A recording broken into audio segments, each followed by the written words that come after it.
तो पहला है जनजाति। तो अनुसूचित जाति, इसमें 122 लाख हैं अपने राज्य में एससी, और राज्य की कुल आबादी है वो है 17 कितनी 1783 लाख, ठीक है।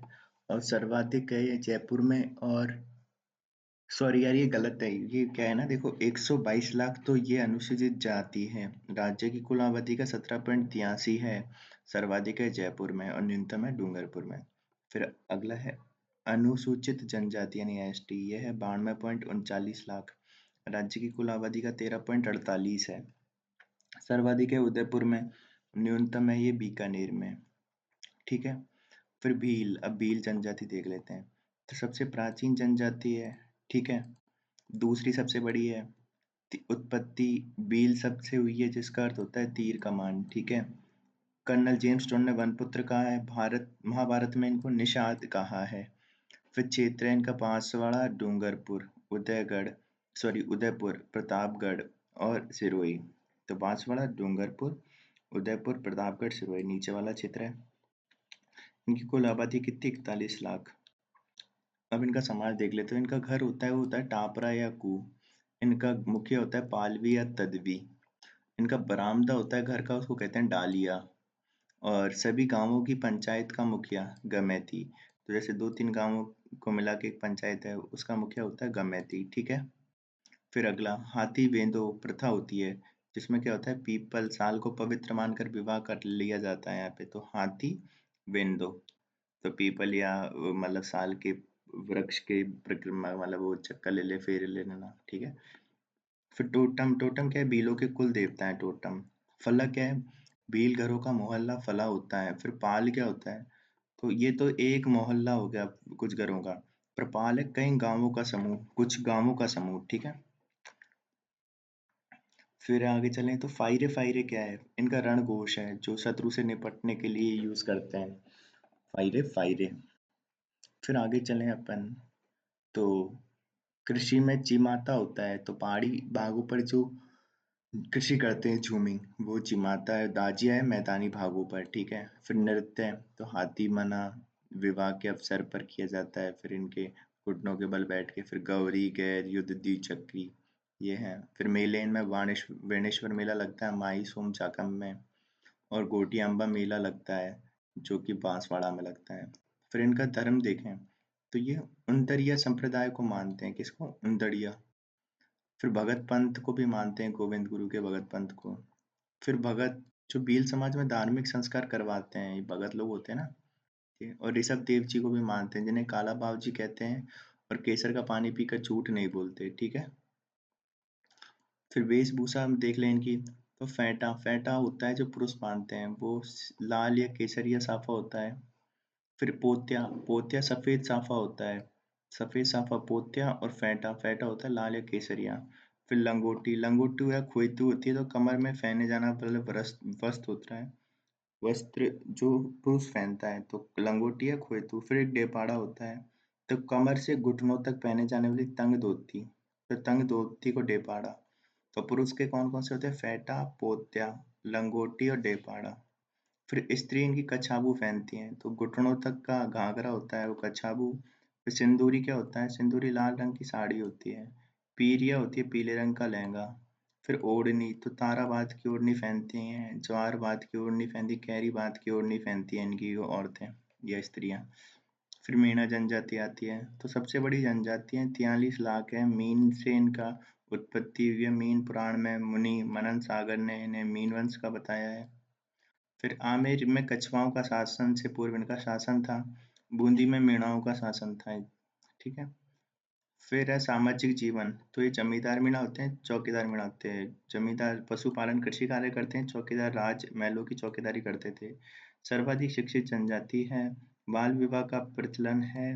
मौसर होता है जो मृत्यु भोज होता है। नाता प्रथा होती है, विवाहित स्त्री किसी अन्य पुरुष के साथ चली जाती है, ठीक है। फिर झगड़ा रकम अदा किया जाएगा अगर कोई ऐसे होता है तो फिर मेवा से क्या होता है, जंगलों में बने घर होते हैं मेवा से। और ओबरी क्या होती है, अनाज संग्रह हेतु मिट्टी, मिट्टी की जो कोटियाँ होती है ना वो। फिर पंचायत का मुखिया पटेल होता है। फिर धार्मिक जीवन देखें तो बुज देवता होता है इनका लोक देवता। बुज देवता इनका लोक देवता है। जीण माता इनकी रेवासा सीकर में शक्ति की उपासक है। उनकी मतलब आराध्य देव इनके हैं गौतम ऋषि या भूरिया बाबा जो कि पाली में है। और जीण माता इनकी जो है मतलब मातृ देवी। फिर आगे चले शहरी आते हैं तो 12 जिले में शाहबाद और किशनगंज तहसील में मिलते हैं। कोटा व झालावाड़ में प्रमुख है ये। फिर एकमात्र आदिम जनजाति है, पीवीटीजी में आते हैं राजस्थान की एकमात्र। फिर एक ये थी 114 लाख, सॉरी 1.14 लाख थे 2011 में ये। और जनजातियों की पहचान के लिए जो आधारभूत तय की गई है वो क्या है? अगर मतलब पीवीटीजी अगर कैसे तय करेंगे तो कृषि की पुरानी तकनीक यूज करते हो, साक्षरता का निम्न स्तर हो और स्थिर या घटती हुई आबादी हो। आबादी इनकी या तो कम हो रही है या फिर घट रही है। तो ये 3 स्तर बताएं पीवीटीजी के लिए। कृषि की पुरानी तकनीक, साक्षरता का निम्न स्तर, स्थिर या घटती हुई आबादी हो। ठीक है, तो ये है। फिर आगे चले अपन। सामाजिक जीवन क्या है?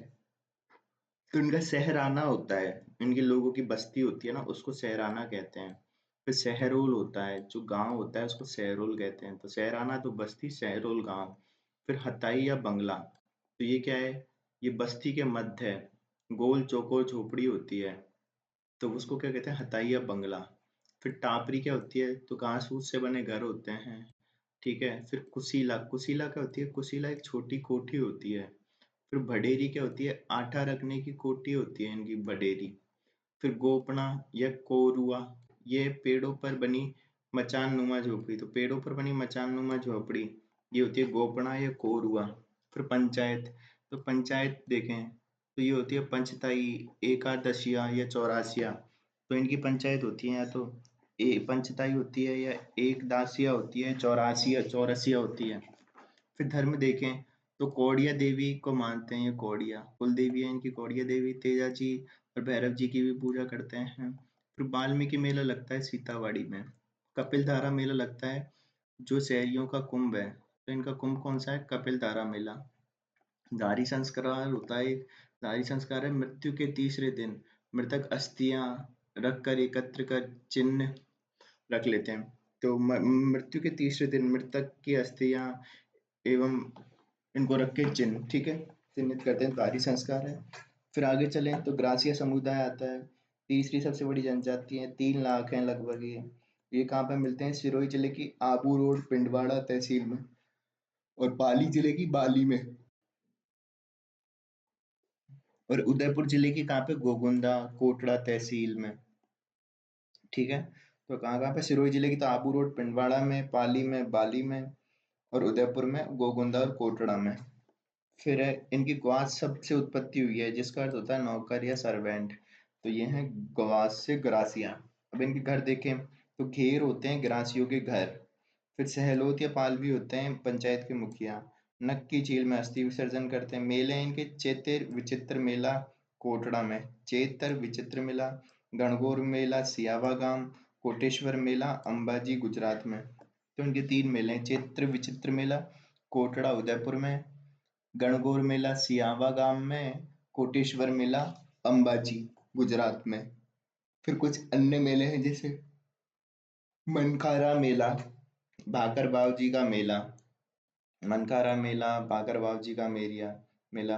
फिर इनके कुछ नृत्य हैं जैसे लूर कूद वालर गौर ज्वारा मोरिया मांदल। लूर कूद गौर ज्वारा मोरिया मांदल, ठीक है, लूर कूद। ठीक है। फिर भील ग्रासिया होते हैं, यदि कोई ग्रासिया पुरुष किसी भील स्त्री से विवाह कर ले तो भील ग्रासिया। और गमेती ग्रासिया होते हैं जब भील पुरुष किसी ग्रासिया स्त्री से विवाह कर ले। ठीक है, तो अब विवाह के इनके 2-3 प्रकार होते हैं। एक तो होता है मोर बंदिया विवाह, तो इसमें इसको ब्रह्म विवाह भी कहते हैं, मोर बंदिया विवाह। फिर एक होता है ताड़ना विवाह, तो पंच द्वारा तय मूल्य पर किया जाता है ताड़ना विवाह। फिर पहरावना विवाह होता है, तो नाम मात्र के फेरे लिए जाते हैं इसमें पहरावना में। फिर खेवना विवाह होता है, तो स्त्री प्रेमी के साथ भागकर विवाह करती है, इसको खेवना विवाह। फिर एक मेलवो विवाह होता है जिसमें क्या होता है विवाह के खर्च को कम करने के लिए वधु को वर के घर छोड़ देते हैं। तो मेलवो विवाह विवाह होता है जिसमें वधु को वर के घर छोड़ देते हैं, तो मेलवो विवाह। खेवड़ा विवाह में स्त्री भाग जाती है प्रेमी के साथ। और पैरावना विवाह जिसमें नाम मात्र के फेरे होते हैं, ब्राह्मण नहीं होता है इसमें। तारना विवाह जो पंच द्वारा तैमूल पे होता है। और मोरबंदिया विवाह होता है जो ब्रह्म विवाह होता है। फिर एक होता है कौंदिया या मेघ, जो ये इसको कहते हैं मृत्यु भोज, कौंदिया या मेघ को। फिर हरे, हरे क्या है, ग्रासीय समाज में मृतक की याद में बनाया गया स्मारक, हरे। फिर अनाला भौर भू प्रथा, तो नवजात शिशु की नाल काटने की प्रथा है ये, अनाला या भौर भू प्रथा। फिर हेलरू, हेलरू क्या है, ग्रासीय समाज की सामाजिक संस्था है, तो ग्रासीय समाज की सामाजिक संस्था हेलरू। फिर कथोड़ी जनजाति, तो उदयपुर जिले की कोटड़ा, झाडोड़ और सराड़ा तहसील में मिलते हैं। और डूंगरपुर, बारा, झालावाड़ में भी मिलते हैं। तो उदयपुर में तो कोटड़ा, झाडोड़, सराड़ा, और डूंगरपुर, बारा, झालावाड़। अब ये मूलतः तो महाराष्ट्र की है जनजाति। काम है इनका कत्था बनाने का। और इनकी जनसंख्या थी 4,833। फिर प्रमुख विशेषताएं क्या है इनकी, तो वो देखें तो खोलरा, खोलरा होता है घास फूस से बने घर। फिर एक होता है फड़का, फड़का होता है महिला मराठी अंदाज में साड़ी पहनती है उसको। फिर मावलिया नृत्य करते हैं लोग, होली नृत्य करते हैं। देवता देवी देवता इनके जैसे डूंगर देव, वाद्य देव, गाम देव, बहारी माता, कंसारी देवी। और इनके समाज के मुखिया को क्या कहते हैं, नायक। फिर है डामोर जनजाति, तो ये इनका मूल निवास है गुजरात में। और डूंगरपुर, बांसवाड़ा, उदयपुर में देखने को मिलती है। सर्वाधिक डूंगरपुर में है ये। और इनकी जनसंख्या है 91,000। सामाजिक स्थिति में देखें तो मुखी कहते हैं पंचायत के मुखिया को, चाड़िया कहते हैं होली के अवसर पर आयोजित कार्यक्रम, चाड़िया। मेले लगते हैं जैसे छेला बाबा जी का मेला पंचमहल गुजरात में, और ग्यारस की रेवड़ी डूंगरपुर में। तो छेला बाबा जी का मेला पंचमहल गुजरात में, कौन सी जाति का, डामोर जनजाति का। महिलाओं के पुरुष गहने पहनते हैं, ठीक है। तो ये है, फिर आगे चले कंजा जनजाति, तो ये है इनकी है 53,000 है ये। भीलवाड़ा, चित्तौड़गढ़, अलवर, अजमेर में मिलते हैं। तो अलवर के लोग कंजर, ऐसा नहीं कहना चाहिए। भीलवाड़ा, चित्तौड़गढ़, अलवर, अजमेर, ये अनुसूचित जाति से जुड़ी है, ठीक है। कानन चार, कानन चार शब्द यानी जंगल में विचरण करने वाले होते हैं ये लोग। फिर सामाजिक क्या है इनकी प्रथा, तो पाती मांगना प्रथा, यानी पेशे पर जाने से पूर्व ईश्वर का आशीर्वाद लेना, पाती मांगना प्रथा। फिर हाकम राजा का प्याला पीकर ये झूठ नहीं बोलते हैं। फिर खूसनी होती है जो कंजर महिलाओं द्वारा कमर में पहने जाने वाले व्रत, खूसनी। फिर एक होता है कुल देवी है इनकी जोगणिया माता, नृत्य है इनकी चक्री और धाकड़। फिर एक होती है सांसी जनजाति, तो उत्पत्ति हुई है इनकी सांसमल से। और ये है लगभग 86,000। और ये बीकानेर में, जोधपुर में, गंगानगर, हनुमानगढ़, चूरू, यानी कि पश्चिमी राजस्थान, उत्तर पश्चिमी राजस्थान में है।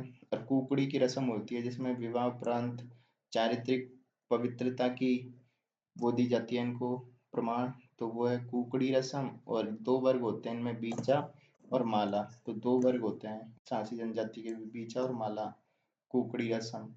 फिर आगे आती है कालबेलिया, तो ये इसके हैं कम से कम 1 लाख लोग हैं, 1,31,000। पाली, उदयपुर है, भीलवाड़ा, चित्तौड़गढ़ वाले क्षेत्र में मिलते हैं। संगीत जीवी जनजाति है। और बीन और डफ इनके वाद्य यंत्र हैं। इनके नृत्य हैं इंडोणी, शंकरिया, पनियारी, बागड़ियान। और इनमें जो नृत्यांगना फेमस है वो है गुलाबो। तो ये कौन सी है, कालबेलिया। फिर आगे आते हैं अपने संत संप्रदाय। अब अगले देखते हैं अपन सगुण और निर्गुण में। तो जो निर्गुण संत हैं उनमें आते हैं पहले तो जसनाथ जी, फिर आते हैं विश्नोई समाज के, ठीक है। फिर है निरंजनी संप्रदाय, फिर है दादू दयाल जी, लालदास जी, चरणदासी संप्रदाय के, और राम स्नेही संप्रदाय, अलखिया संप्रदाय, गूदड़ संप्रदाय और नवल उंदरिया संप्रदाय। तो अपने निर्गुण संप्रदाय कौन कौन से हैं? निर्गुण संप्रदाय में आते हैं जसनाती, विष्णुई, निरंजनी, दादू, पंत, लालदासी, चरणदासी, राम स्नेही, अलखिया, गूदड़ और नवल उंदरिया। फिर सगुण में आते हैं शैव संप्रदाय, रामानुज संप्रदाय, निम्बार्क संप्रदाय, वल्लभ संप्रदाय, गौड़ीय संप्रदाय। अब आते हैं अलखिया संप्रदाय। तो अलखिया के जो गुरु हैं लालगिरी महाराज हैं, और पीठ है इनकी बीकानेर में। कहाँ पे? बीकानेर में। और इनकी जो ग्रंथ है वो है अलख स्तुति प्रकाश, ठीक है? तो अलखियाँ की अलख स्तुति प्रकाश, बीकानेर पीठ है और लालगिरी महाराज हैं इनके, ठीक है? फिर अगला आता है गूदड़ संप्रदाय। तो ये संत दास जी हैं और पीठ है इनकी दांतड़ा भीलवाड़ा में, और गूदड़ी के बने वस्त्र पहनते हैं कौन? गूदड़ संप्रदाय के संत दास जी। तो ऐसे याद रख लेते हैं, देखो गलत नहीं लेना है, पर जैसे गूदड़, गूदड़ कौन यूज करता है? जो दास लोग होते हैं वो, ठीक है? फिर आगे चलें। नवल संप्रदाय, तो संत नवलदास जी हैं, जोधपुर में मंदिर है इनका और ग्रंथ है इनका नवलेश्वर अनुभव वाणी। तो मेरे को नहीं लगता काम का है, बस इतना याद रखना, नवल संप्रदाय कहाँ पर है? जोधपुर में। फिर कुंडा संप्रदाय, तो ये रावल मल्लीनाथ जी का है कुंडा संप्रदाय, और ये याद रखना है मल्लीनाथ जी का कौन सा है? कुंडा संप्रदाय है, और बाड़मेर में है। याद रखना है, बाड़मेर में कुंडे नहीं होते, पानी की कमी है, तो कुंडा संप्रदाय बना दिए कुंडे, ठीक है? फिर उनदड़िया संप्रदाय, उनदड़िया संप्रदाय में आते हैं जैसे भील, भीलों का है ये, और बागड़ क्षेत्र में प्रसिद्ध है उनदड़िया संप्रदाय। फिर है सगुण भक्ति धारा, तो इसमें आते हैं अपने शैव संप्रदाय, जो शिव की उपासना करते हैं। मध्यकाल में 4 संप्रदाय होते थे, ठीक है? जिसमें कापालिक हुआ करते थे जो भैरव को मानते थे और शरीर पर भस्म लगाते हैं ये कापालिक वाले। फिर एक होते हैं पाशुपत, या फिर इनको लकुलिश भी बोलते हैं। तो ये पाशुपत या लकुलिश वाले क्या करते हैं? दिन में कई बार तो स्नान करते हैं, हाथ में डंडा रखते हैं, दंड रखते हैं। मेवाड़ में इनका जो ऋषि लकुलिश है, वो इनको मतलब हरित ऋषि लकुलिश है, वो इनके प्रवर्तक हैं, ठीक है? मेवाड़ क्षेत्र में। और बप्पा रावल के समय ये प्रसिद्ध हुआ था, ठीक है? मेवाड़ क्षेत्र में बप्पा रावल के समय। और सुंदा माता जो भीनमाल में, वहाँ पे शिव की मूर्ति है, वो इसी संप्रदाय की है, लकुलिश की। ये फिर पाशुपत की। फिर एक होता है वीर शैवा, तो एक कर्नाटक में फेमस है ये वाला, और इसमें जो वासवन्ना है वो इसके प्रसिद्ध हैं, वीर शैव के। फिर एक होता है कश्मीर में, तो काशमारिक है, तो कश्मीर में चलता है। तो 4 सैम संप्रदाय हैं शैव के। कापालिक जो भस्म रमाते हैं, पशुपत जो दिन में कई बार स्नान करते हैं, दंड रखते हैं, और हरित ऋषि लकुलिश हैं, बप्पा रावल के समय हुआ था, शिव उनकी मूर्ति है बीनमाल में, सुंदा माता के बीनमाल में, ठीक है? फिर वेर शैवा है जो कर्नाटक में जो वासवन्ना है, और कश्मीर में कश्मीर वाले, ठीक है? फिर निम्बार्क संप्रदाय है, इसको हंस संप्रदाय भी कहते हैं। ये वैष्णव दर्शन का है, भगवान विष्णु को मानते हैं। इसकी पीठ है सलीमाबाद में, और ये दर्शन इनका द्वैत अद्वैत, तो द्वैताद्वैत या फिर भेदात भेद, ठीक है? ये है इनका दर्शन। और राधा को कृष्ण की परिणीता माना गया है, यानी कि ये राधा को है ना कृष्ण की पत्नी मान के पूजा करते हैं, ठीक है? और फिर इसमें शिष्य हुए हैं आचार्य परशुराम देवाचार्य, और पुस्तक है इनकी परशुराम सागर। तो यहाँ पे जो अपने प्रमुख जो गुरु हुए हैं परशुराम देवाचार्य, कहाँ पे? निम्बार्क, सलेमाबाद में। और संत हरिदास जी, इन्होंने चलाया था सखी संप्रदाय, ठीक है? तो संत हरिदास जी है, उन्होंने चलाया था सखी संप्रदाय। फिर एक है बल्लभ संप्रदाय, तो ये क्या है? बल्लभाचार्य का है, कृष्ण भक्ति की बात करते हैं, इनका दर्शन है शुद्ध अद्वैत या पुष्टि मार्ग की है। तो वो तो कौन सा था? द्वैताद्वैत, और ये शुद्ध अद्वैत, ठीक है? और पुस्तक है इनकी अणुभाष्य, तो पुस्तक है अणुभाष्य। और इनके शिष्य थे विट्ठल दास जी, जिन्होंने अष्टपद मंडली के शिष्य थे ये, उनमें थे, मतलब उनकी जो अष्ट मंडली थी उन्हीं में थे ये, ठीक है? फिर औरंगजेब के हिंदू मंदिर तोड़ने का आदेश दिया था, तो श्रीनाथ जो सिहाड़ नाथ द्वारा है, वहां पे श्रीनाथ जी की मूर्ति लेके आए थे, श्रीनाथ जी की मूर्ति को सिहाड़ नाथ द्वारा लेके आ गए थे, ठीक है? और वहां पे मंदिर का निर्माण किया था, तो राज सिंह ने मंदिर का निर्माण करवा दिया था उस टाइम पे। और बल्लभ संप्रदाय की पीठ कहाँ पर है? जब देख ले तो नाथद्वारा राजसमंद में है, फिर द्वारकाधीश मंदिर है राजसमंद में, ठीक है? तो दो तो हो गई, नाथद्वारा और द्वारकाधीश ये राजसमंद में। फिर मथुरेश जी कोटा में है, गोकुल चंद जी भरतपुर में है, और किशनगढ़ के सावंत भी जुड़े हैं नहीं, सही, ठीक है? तो ये अपन को याद रखना है। तो गोकुल चंद जी भरतपुर, मथुरेश जी कोटा। फिर रामानुज संप्रदाय, तो भगवान श्री राम को मानते हैं, रामानुजाचार्य का है ये। विशिष्ट अद्वैत को मानते हैं ये। और पुस्तक है इनकी श्री भाष्य, तो इनकी तो थी अणुभाष्य, और इनकी है श्री भाष्य है रामानुज वालों की। और इनकी जो राजस्थान में पीठ है वो गलता जी में है, जयपुर में। फिर एक है नाथ संप्रदाय, तो ये शिव से जुड़ा पंथ है, नाथ मुनि हुआ करते थे, मतेंद्र नाथ, उन्होंने इसको चलाया था। और राजस्थान में ये जो जोधपुर के शासक थे मान सिंह, उसके टाइम पे प्रसिद्ध हुआ। और उनके गुरु थे गुरु आयसनाथ जी। ठीक है, तो उनके लिए उन्होंने महामंदिर का निर्माण किया था। और एक जैसलमेर के शासक थे देवराज जी, देवराज, उन्होंने भी किया था। ठीक है, और जालोर में क्या है, जालंधर नाथ मंदिर है। ठीक है, जालंधर पर आयुषनाथ प्रमुख है मान सिंह जोधपुर के लिए। ठीक है, फिर रामनंदी संप्रदाय, रामानंदी, तो इसमें क्या है, रामानुज के शिष्य थे ये। और ये उत्तर भारत में जो राम भक्ति को लेके आए थे। और कृष्ण राजस्थान में कौन है रामानंदी के, तो कृष्णदास जी प्यारी हैं रामानंदी संप्रदाय के, कृष्णदास जी प्यारी। गलता जी में नाथ पंथियों का गढ़ कहा जाता है। सशस्त्र शास्त्रार्थ में इन्होंने उन्हें पराजित किया था। ठीक है, और गलता जी में पीठ की स्थापना की थी इन्होंने, है ना। फिर रसिक संप्रदाय भी कहा जाता है, कहा जाने लगा है। और इनके अन्य संत हैं जैसे अग्र अली, और इन्होंने किताब लिखी थी ध्यान मंजरी पुस्तक। जयपुर में सवाई नरेश जयसिंह और ये सब, इनको तो हटा दो। पर ये है, अपन को याद रखना है, जो गलता जी में कृष्णदास प्यारी जी हैं, उनकी उन्होंने अपना गढ़ बनाया है गलता जी को। और वो रामानंदी संप्रदाय के हैं, रसिक संप्रदाय भी कहा जाने लगा है इसको। ठीक है, गलता जी में तो पीठ हो गई। और इनकी पुस्तक है अगर अली की ध्यान मंजरी पुस्तक। अब सैगुण और निर्गुण को वापस देख लें, तो निर्गुण में अपन ने देखे थे जसनाती, बिश्नोई, निरंजनी, दादू, लालदासी, चरणदासी, राम स्नेही, अलख्या, कूतर, नवलगढ़, उंदरिया। सगुण में शैव संप्रदाय, रामानुज, निम्बार्क, वल्लभ, गौड़ी है। फिर संत हैं कुछ जैसे मीरा जी, जयमलदास जी, सुंदरदास जी, रज्जब जी, आचार्य तुलसी जी, आचार्य महाप्रज्ञ जी, संत पीपा जी, गवरीबाई जी, संत माव जी, भगत कवि दुर्लभ जी और धन्ना जी।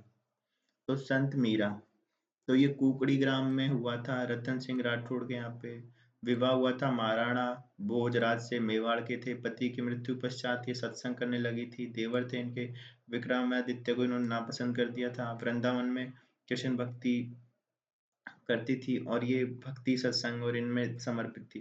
अंतिम समय इन्होंने बिताया था रणछोड़ मंदिर डाकोर में। और विशेष इनकी है मीरा की पदावलियाँ।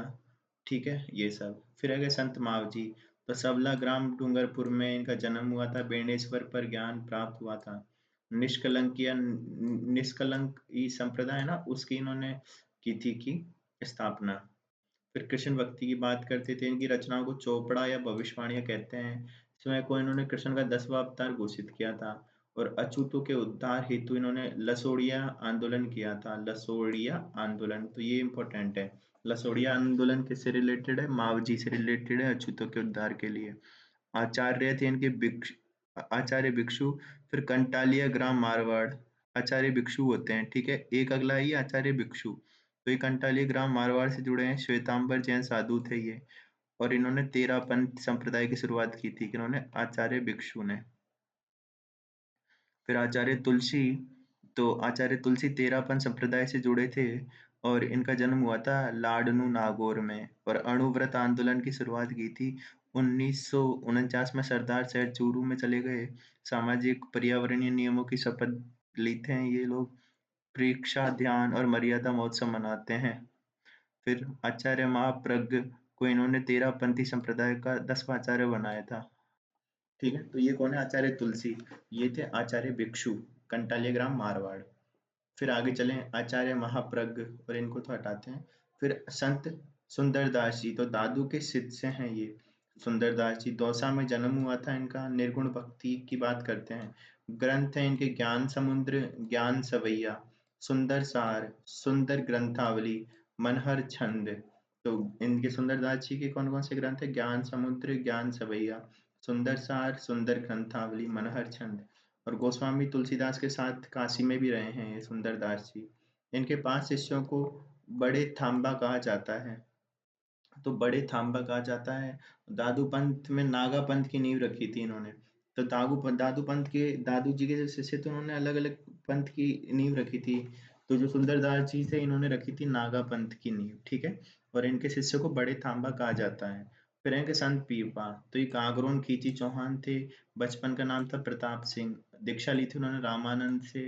और दर्जी समुदाय के आराध्य देव माने जाते हैं ये। स्थान, तो ठीक है। फिर पीपा जी की गुफा है टोडा ग्राम टोंक में। और मंदिर है इनका समदड़ी ग्राम बाड़मेर में। तो गुफा तो इनकी टोंक में है, पर इनका मंदिर है समदड़ी ग्राम बाड़मेर में। छतरी है इनकी गागरोन के दुर्ग में। और भक्ति का अलग जगाने वाले प्रथम संत थे ये राजस्थान में। फिर ग्रंथ इनका लिखा है पीपा जी की वाणी। और इनके उपदेश हैं गुरु ग्रंथ साहिब में भी संकलित हैं। तो कौन है संत पीपा जी, जो कीची चौहान हुआ करते थे। फिर संत रज्जब जी, ये दादू के शिष्य थे, सांगानेर जयपुर में से थे ये। दूल्हे के वेश में रहे आजीवन और शिक्षाएं इनकी थी अंगबंधु और रज्जब बानी। फिर है संत धन्ना जी। तो धन्ना जी रामानंद के शिष्य थे। जन्म हुआ था इनका धुवन गांव टोंक में। और रचना इनकी धन्ना की आरती, धन्ना की पर्ची। निर्गुण भक्ति करते थे ये भी। फिर संत जयमल दास जी, तो राम स्नेही संप्रदाय से जुड़े थे संत जयमल दास जी। सिंह तल के हरि राम दास जी से शिक्षा ली थी इन्होंने। किसके? सिंह तल के हरि राम दास जी से। और आदि आचार्य भी कहा जाता है इनको, आदि आचार्य। और कहाँ के हैं ये? बीकानेर के हैं, ठीक है। फिर भक्त कवि दुर्लभ जी, तो ये कहाँ के हैं? वागड़ के हैं दुर्लभ जी। और कृष्ण भक्ति के लिए प्रसिद्ध हैं ये, ठीक है। और इनका कार्य क्षेत्र है बांसवाड़ा डूंगरपुर। राजस्थान का नरसिंह भी कहते हैं इनको, दुर्लभ जी को। तो नरसिंह भी एक तरीके से दुर्लभ थे और ये खुद भी दुर्लभ जी हैं। तो ठीक है, आगे चले। गौरीबाई, तो ये गौरीबाई है, जन्म डूंगरपुर में हुआ था। कृष्ण भक्ति की बात करते हैं, बागड़ की मीरा कहते हैं इनको। और डूंगरपुर महारावल शिव सिंह ने बाल मुकुंद मंदिर बनवाया था इनके लिए। तो डूंगरपुर महारावल शिव सिंह ने बाल मुकुंद मंदिर बनवाया था गौरीबाई जी के लिए। अब देख लेते हैं अपनी भाषा वाला। तो देखो, राजस्थानी भाषा की उत्पत्ति सौर सैनी गुर्जर अपभ्रंश से मानते हैं। 835 ईस्वी में अद्यतन सूरी ने कुवलय माला लिखी थी, जिसमें मरु भाषा की बात की गई है। राजस्थानी भाषा को मरु भाषा कहा है किसने? उद्योतन सूरी ने। फिर कवि कुशललाभ हुए, उनकी एक पुस्तक थी पिंगल शिरोमणि। उसमें भी उन्होंने कुछ कहा होगा, ठीक है। उससे हमें राजस्थानी भाषा की जानकारी मिलती है। तो कुशललाभ की पुस्तक थी कौन सी? पिंगल शिरोमणि। उद्यतन श्री ने कहा था मरुभाषा। फिर अबुल फजल ने आईन अकबरी में इसको कहा था मारवाड़ी। और राजस्थानी भाषा नाम पहली बार लिया था किसने? जॉर्ज अब्राहम ग्रियर्सन ने। फिर 1912 के लिंग्विस्टिक सर्वे था उनका, जॉर्ज अब्राहम ग्रियर्सन का, उसमें उनकी बात की। अब इसको तो हटाते हैं। फिर ये कब बने? विभाग विभाग इनको भी हटाते हैं, आगे चलें। तो अपन देखते हैं सर्वाधिक कौन सी भाषा बोलते हैं लोग? ढूंढाड़ी। क्षेत्रफल में सबसे ज्यादा कौन से क्षेत्रफल, जिस बोली का क्षेत्रफल ज्यादा है वो है मारवाड़ी। ठीक है, ये अपन को याद रखना है। फिर आगे चले अपन। तो भाषा की उत्पत्ति के सिद्धांत, एलपी टेसोटेरी ने तो इसको कहा था सौर सैनी प्राकृत से उत्पन्न हुई है। किसने? टेसिटोरी ने तो कहा था सौर सैनी प्राकृत से। जॉर्ज अब्राहम ग्रियर्सन ने कहा था 12वीं शताब्दी में हुई थी और नागर अपभ्रंश से हुई है इसका उत्पत्ति। तो जॉर्ज अब्राहम ग्रियर्सन ये कहाँ पे रहते हैं? नगरों में। तो नागरी अपभ्रंश की बात करते हैं। और जो माणिक्य लाल थे और कन्हैया लाल थे, कन्हैया लाल सेठिया, माणिक्य लाल, मोतीलाल मनेरिया, इन्होंने बोला था गुजरी अपभ्रंश से। तो एलपी टेसेटरी सौर सैनी से बता गए, जॉर्ज अब्राहम ग्रियर्सन नागरी अपभ्रंश से बता गए, और जो भारत वाले थे वो गुजरी से बता गए। ठीक है, अब इनको हटाते हैं, आगे चलते हैं अपन। तो जो ग्रियर्सन थे, इन्होंने ना राजस्थानी भाषा को 5 उपशाखाओं में बांटा था, जैसे पश्चिमी, मध्य पूर्वी, उत्तर पूर्वी, दक्षिण पूर्वी और दक्षिणी। तो पश्चिमी तो एक पूरा बना दिया। फिर पूर्वी वाले को 3 में बांट दिया, उत्तर, मध्य, दक्षिण। और फिर एक दक्षिण राजस्थानी। तो इन्होंने 5 उपशाखाएं बता दी थी। ठीक है।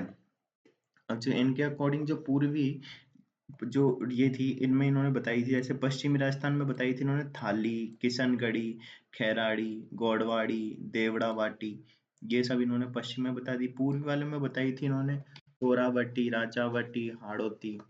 ठीक है, तो ये बताई थी इन्होंने। अब आगे चले। तो नरोत्तम स्वामी हुए, उन्होंने 4 में विभाजित किया था, जिन्होंने पश्चिम में बताई मारवाड़ी, पूर्व में बताई ढूंढाड़ी, उत्तर में बताई मेवाती और अहिरवाटी, और दक्षिण में बताई मालवी और निमाड़ी। तो ये नरोत्तम स्वामी हुए थे, इन्होंने 4 में बांटा था, पश्चिम, पूरब, उत्तर, दक्षिण।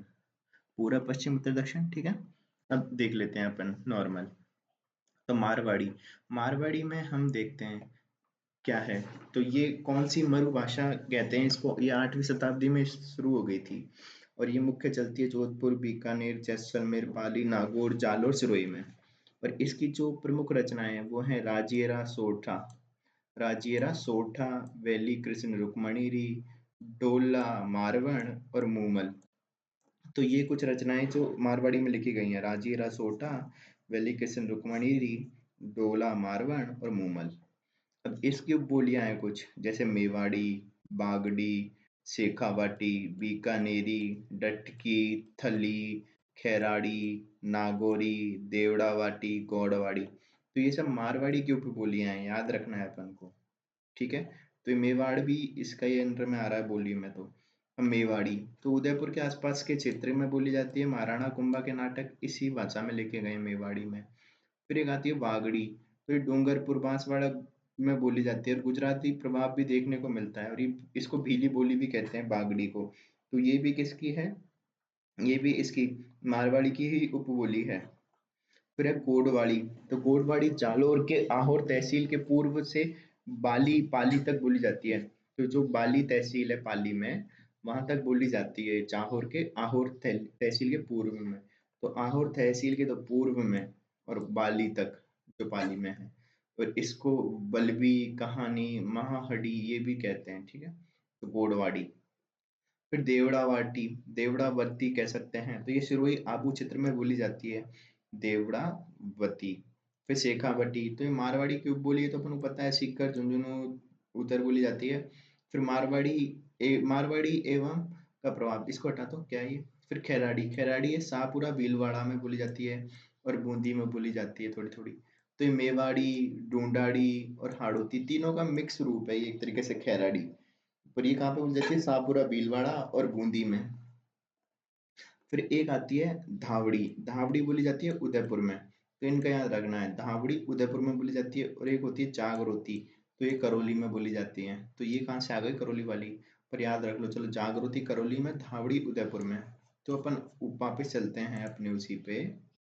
तो अपन देख रहे थे खैराड़ी, तो खैराड़ी भी इसी की है, याद रखना है। ठीक है, पर जागृति कुछ अलग है, जागृति यहाँ की नहीं है, जागृति तो कहाँ की है, करौली की। पर ये खैराड़ी इसी की है। ठीक है, जो भीलवाड़ा में और बूंदी में बोली जाती है। फिर एक ढूंढाड़ी आती है। अब ढूंढाड़ी अलग से बोली है, और इसकी भी कुछ बोलियां हैं। तो ये टोंक, जयपुर, लावा, अजमेर, किशनगढ़ में बोली जाती है। इसको झाड़साई भी कहते हैं, जयपुरी भी कहते हैं। संत दादू की रचनाएं इसी में रची गई हैं।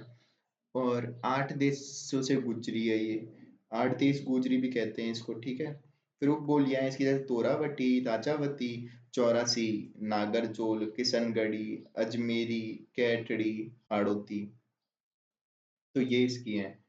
ठीक है, तोरावटी, राजावटी, चौरासी, नागरचोल, किशनगढ़ी, अजमेरी, हाड़ौती। ठीक है, तो तोरावटी तो जयपुर के उत्तर में बोली जाती है, झुंझुनू के दक्षिण में, और सीकर के पूर्व में। तो सीकर के तो पूर्व में, दक्षिण झुंझुनू के दक्षिण में, जयपुर के उत्तर में। यह है तोरावटी। फिर है कठेड़ी, कठेड़ी है जयपुर के दक्षिण में। ठीक है, तो जयपुर के दक्षिण में कठेड़ी। फिर राजावाटी, तो जयपुर के पूर्वी भाग में राजावाटी बोली जाती है। फिर एक है चौरासी, चौरासी है जो जयपुर के दक्षिण पश्चिमी क्षेत्र में बोली जाती है, और टोंक के पश्चिम में। जयपुर के दक्षिण पश्चिम में, टोंक के पश्चिम में, चौरासी। फिर एक नागरचोल है जो सवाई माधोपुर जिले के तो पश्चिम में, और टोंक के दक्षिण और पूर्वी भाग में बोली जाती है। ठीक है, फिर है हाड़ौती, हाड़ौती हाड़ा राजपूतों की है, कोटा बूंदी बारह झालावाड़ में बोली जाती है, टूंडाड़ी की उपबोली है। और कैलोग की हिंदी ग्रामर इसी भाषा में लिखी गई है। जो कैलोग हुए थे, उन्होंने हिंदी ग्रामर लिखी थी, वो हाड़ौती में लिखी थी। और सूर्यमल मिशन की रचनाएं भी हाड़ौती में ही है। फिर अगली बोली आती है मेवाती, तो मेवाती अलवर भरतपुर क्षेत्र में बोली जाती है, मेव जाति की है। अलवर में किशनगढ़, तिजारा, रामगढ़, गोविंदगढ़ में बोली जाती है। भरतपुर के कामा डीग में बोली जाती है, हरियाणा गुरुग्राम में भी चलती है, और उत्तर प्रदेश मथुरा में भी। अब इसमें प्रमुख क्या है, लाल दासी और चरण दासी जी की जो रचनाएं हैं, वो मेवाती में है। किसकी, लाल दासी और चरण दासी की रचनाएं। कई रूप देखने को मिलते हैं, जैसे खड़ी मेवाती, लाठी मेवाती और कठोर कठेर मेवाती। फिर एक बोली जाती है अहिरवाटी, जिसको राठी भी बोलते हैं, जो राठ प्रदेश में बोली जाती है। ये आबिर जाति की है, अलवर के बहरोड और मुंडावर क्षेत्र में बोली जाती है ये, जिसको अहिरवाटी। और कोटपुतली, जयपुर के कोटपुतली में बोली जाती है। हरियाणा में भी बोली जाती है। हमीर रासो इस भाषा में, अहिरवाटी में। जो हमीर रासो है जोधराज का, वो अहिरवाटी रासा भाषा में, अहिरवाटी यानी राठी में। और भीम विलास काव्य जो शंकर राव का है, तो भीम विलास किसका है? शंकर राव का, वो भी अहिरवाटी में है। और अली बख्श ख्याल भी अहिरवाटी में बोला जाता है। तो अपने कौन कौन से याद रखने हैं अहिरवाटी में? एक तो हमीर रासुर जोधराज का, भीम विलास काव्य शंकर राव का, और अली बख्श ख्याल, ये अहिरवाटी क्षेत्र बोली में बोले जाते हैं। फिर एक आती है मालवी, तो मालवी बोली जाती है झालावाड़, प्रतापगढ़, कोटा में। ये मारवाड़ी और ढूंढाड़ी का मिक्सचर है मालवी, ठीक है, मारवाड़ी का और ढूंढाड़ी का। और उपबोलियां हैं इसकी, जैसे निमहाड़ी, रागंडी। मालवी की उपबोलियां एक हो गई कौन सी? सोंडवानी, पाटवी, रतलामी, उमठवादी। तो मालवी क्षेत्र है मालव, उसमें बोली जाती है। और इसकी कुछ उपबोलियां जैसे निमाड़ी, निमाड़ी कहाँ बोली जाती है? दक्षिणी राजस्थान में। फिर रागंडी, तो ये मालवा के राजपूतों की कर्कश बोली है रागंडी, ठीक है। और फिर मालवी की और कुछ उपबोलियां हैं, जैसे कि सोंडवाड़ी हो गई, पाटवी, रतलामी और उमटवादी, ठीक है। अब राजस्थान की लिपि कौन सी है? तो हम मुड़िया लिपि होती है यहाँ पे, और देवनागरी भी है, पर मुड़िया मानते हैं भाव और विचारों को प्रकट करने की, ठीक है। तो ये अपन ने देख लिया।